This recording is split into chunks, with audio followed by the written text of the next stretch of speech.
Selama 2 dekade terakhir, Asia Tenggara berjalan di bawah bayang-bayang raksasa bernama Cina.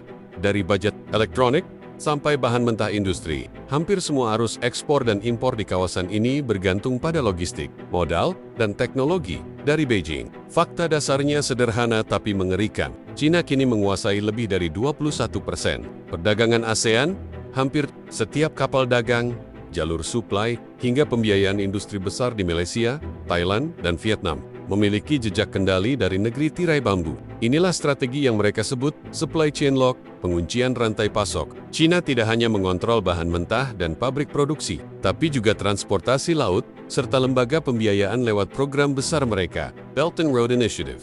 Dengan kata lain, siapapun yang ingin berdagang di Asia akan tetap berada di bawah orbit ekonomi Cina. Namun peta itu kini mulai berubah. Indonesia, di bawah kepemimpinan Presiden Prabowo Subianto dan Menteri Keuangan Purbaya Yudi Sadewa, mulai membangun jalur perdagangan alternatif, sebuah langkah yang bisa mengguncang tatanan ekonomi ASEAN. Langkah pertama membangun jalur ekspor langsung ke Asia Selatan, Afrika Timur, dan Eropa Timur tidak lagi bergantung pada transit di pelabuhan Singapura, Johor, atau Hong Kong yang selama ini dikontrol jaringan logistik Cina. Pelabuhan Bitung, Patimban, dan Tanjung Priok kini diintegrasikan dengan sistem Coretex dan Digital Tracking Nasional, hasil kerjasama antara BSSN dan Kemenko Perekonomian. Sistem ini memungkinkan pemerintah memantau setiap kontainer ekspor dan impor, mendeteksi aliran barang, serta mengawasi nilai transaksi fiskal secara real-time. Dengan langkah ini, Indonesia perlahan menggeser monopoli transit Cina di Selat Malaka dan Laut Cina Selatan. Efeknya langsung terasa.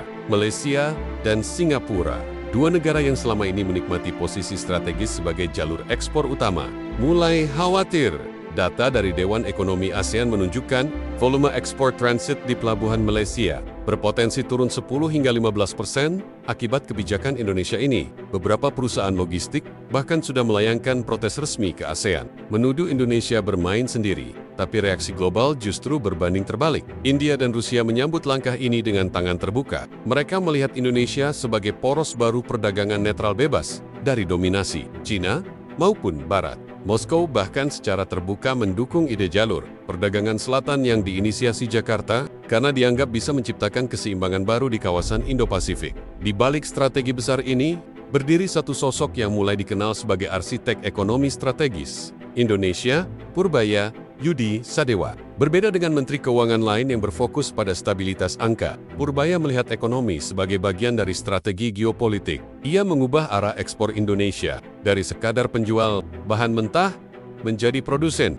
bernilai tambah, nikel salt, dan kini sektor pangan semuanya diarahkan ke downstream industri yang memperkuat posisi tawar Indonesia di pasar global. Tak hanya itu, ia memperkenalkan Coretex Digital Audit System, sistem audit digital ekspor-impor yang mampu menutup kebocoran pajak hingga ratusan triliun rupiah per tahun. Sebuah langkah yang mengguncang banyak pihak, termasuk konglomerat besar dan perusahaan multinasional yang selama ini memanfaatkan celah fiskal Indonesia. Bagi ekonomi bukan hanya soal angka APBN, ia menyebutnya pertahanan fiskal nasional. Dan kini, strategi fiskal itu mulai diiringi dengan strategi logistik dan politik luar negeri yang lebih berani dari era manapun sebelumnya. Namun tentu, setiap langkah menuju kemandirian akan menimbulkan gesekan. Beijing mulai menunjukkan ketidaksenangannya melalui jalur diplomatik dan ekonomi. Cina menawarkan investasi tambahan agar Indonesia tetap berada dalam orbit ekonominya.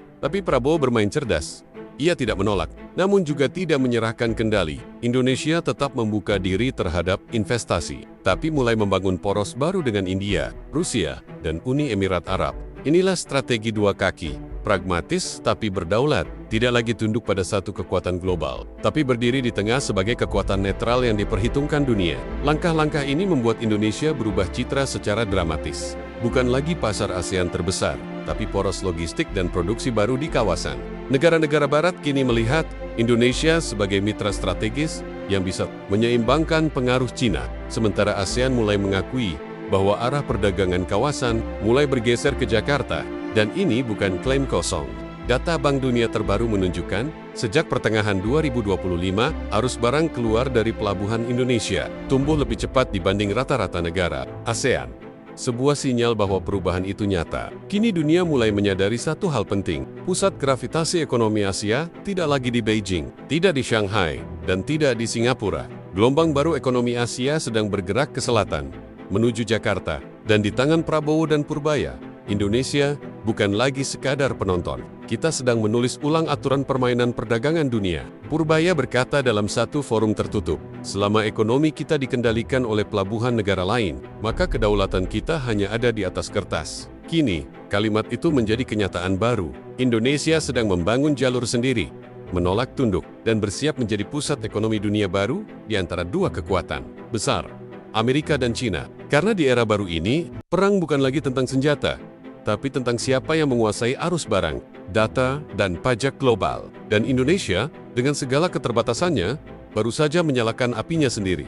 Dulu, semua jalur ekspor ASEAN berputar di Beijing, di Singapura, di pelabuhan-pelabuhan yang dikontrol oleh modal asing. Kini, peta itu mulai bergeser ke arah selatan, ke Jakarta, di bawah kepemimpinan Presiden Prabowo Subianto dan langkah strategis Menteri Purbaya Yudi Sadewa. Indonesia sedang menulis babak baru, menjadi bangsa yang tidak lagi menunggu perintah, tetapi memberi arah. Malaysia dan Singapura boleh khawatir, China boleh melobi, tapi fakta tak bisa disangkal, kekuatan baru sedang bangkit, dari nikel hingga sawit, dari pangan hingga jalur ekspor global. Indonesia kini mulai berdiri di tengah pusaran ekonomi dunia, dan seperti yang pernah dikatakan Purbaya dalam satu pidatonya, kita tidak sedang melawan dunia, kita sedang menyeimbangkannya. Pertanyaan besarnya sekarang adalah, apakah dunia siap menyambut Indonesia yang mandiri, kuat, dan berdaulat di atas kakinya sendiri? Karena satu hal pasti, era ketergantungan sudah berakhir, dan era Indonesia baru saja dimulai.